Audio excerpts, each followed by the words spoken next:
I'm not a gossip. I was just in those moments. And if you really, really watch, there's not much I'm saying. I feel bad when people gossip. I wouldn't say that I am a gossip. I cannot really speak for others. Hello, Big Soso. Welcome to the Outside by Pulse. This episode is proudly brought to you by Admi, a brand that is all about giving you time for the things that you love. How are you doing today? I feel blessed. I feel overwhelmed. I feel very happy and grateful. Thank you. So why do you think you were evicted at this point in the show? I think that my time has just come because as much as I'm somebody that always associates myself with the creator, which is God, I always say that God created all of us. He loves us, and I will not think that, I was taken out because of one bad thing or another. But I just feel like my time has come and it's time for other people to do their own thing and show who they are. Right. You mentioned to Ibuka that you have motherly instincts, which makes you want to care for other people. Do you think that affected your game in any way? Oh no, I don't think so because for me, I've gotten this far in life by being myself. And anywhere I go, I notice people gravitate to me because of my nurturing nature. And that is why maybe because I'm a chef, I like to cater for people. I like to look after people because I feel like if I meet you, I don't want to leave you the same way I meet you. I believe in just pouring out my light to you. And when you are very, very nurturing, people tend to mommy you. So no, I think that I was myself and I had a great time. If not, I think that even just showed and added more light to who I am as a person. Right. One of the biggest moments in the house was your fight with Diddi. Do you think that that could have been avoided? 100%. It's one of those moments that I deeply, deeply feel sad about because as a modern woman and a mindful person at that, I try to just, be very empathetic.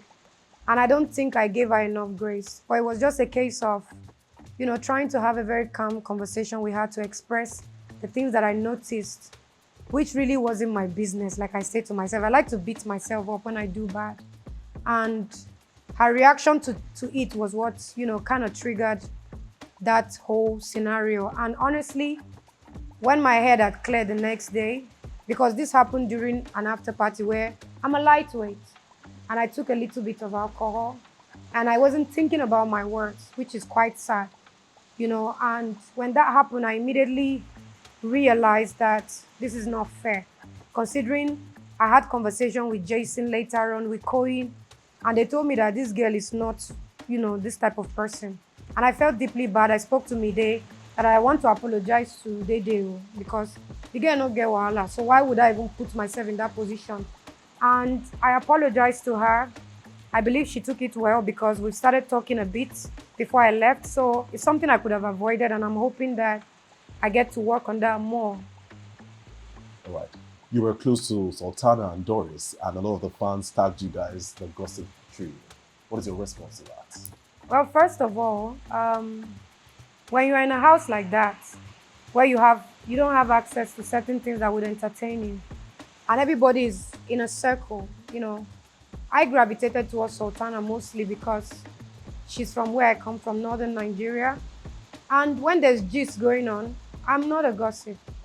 And when I hear certain things that people are talking about, I try to just, maybe I should have said more or maybe speak against certain things, but I was just in those moments. And if you really, really watch, there's not much I'm saying, you know. I try not to gossip about people. And I feel bad when people gossip. I'm the type to believe that if there's an issue, approach the person, tell the person, which was the kind of scenario I had with Dede, where I approached her to say, this is what I feel. And it busted out to what it busted out. So I wouldn't say that I am a gossip. I cannot really speak for others because, and I wouldn't say they are gossips too, but I wouldn't really say much on that because for me, I'm not a gossip. Dangala. It's just gist to me at that point. I was listening to gist. So I apologize to the people that felt like I was a gossiper, but I'm not. All right. So since Admi has saved you a lot of time and effort in the kitchen, what are other things you did to spend your extra time? Well, I mean, like you said, Admi has really, really added more time to me.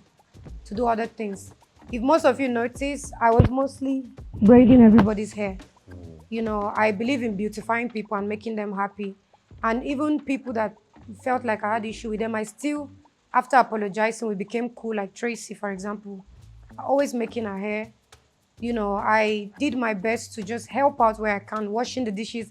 I'm a neat freak. So you always find me there sweeping, cleaning, doing whatever bits and pieces I could do. I love reading, and I didn't get any chance to do that. So I always try to just go and check up on all the people that I believe I'm close to, find out, you all right? Do you need anything? You know, those kind of moments. And also people like Jason that are good with games, I always go to him and just like, Alpha, teach me this kind game. Oh. The last time when I ran, I couldn't do this, I couldn't do that. So it was mostly about teachable moments and learning things and also rendering my services to people. All right. So life in the house can be very stressful. What is one little hack you discovered that helped you stay stress-free, aside at least saving you time? For me, it was going to bed early to bed, early to rise, because I've had a moment where I lashed out at people because they were disturbing my sleeping time, because Big Brother has time where he turns off the light. And you know, we're in a place whereby you don't know the time. And because when you close your eye, before you know, you hear hee, ha, ha, ha, ha, ha, all those crazy alarm that we used to have. So I tried my best to go to bed on time. And when I go to bed on time, I wake up the next day, my head is clear. So you mostly not find me sleeping during the day. Maybe take a short nap after the gym time, because we get to wake up quite early to work out. And sometimes you get that body pain and I'm like, you know what, let me just close my eye for 30 minutes, which I rarely get. But when I have the opportunity, I do. But that going to bed on time and rising up early. And the major reason for that is outside the show, I try my best to do that because I'm a business girl. And I mostly wake up by 5 a.m. to start cooking for my customers. So I maintained that habit because I didn't want to come out of the house and I have a messed up sleeping pattern, because things like that would affect me mentally. So sleeping on time really, really, really assisted me. All right. So now let's mix things up a little bit and have a little fun. Yeah. In celebration of Big Brother's 10th season, we've gathered some iconic quotes from housemates both past and present. Now your job is to guess who said them, and you have 30 seconds on the clock. The cards are in front of you. Your time starts now. Wow. This one says, I am the queen of highlights. I believe that would be Big Lambo, Messi, AK. Keep going. I hope so.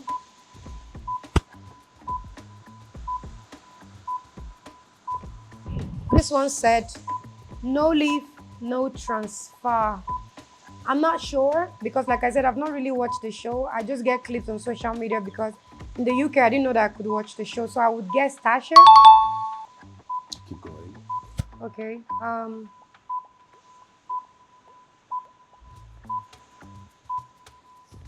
I didn't say housemate don't know what a ball is. I honestly don't know who that is. I'm sorry. Time up. Okay. You did well. All right, so now, is there any assumption you would like to correct about yourself? Oh, yes. I think that the major one would probably, because I don't really know what people are saying out there yet, but I only speak for moments that I wasn't happy with myself about. And that is to do with the two people that I had scuffle with, which is mostly Diddi and Tracy. And even I think Faith too at some point.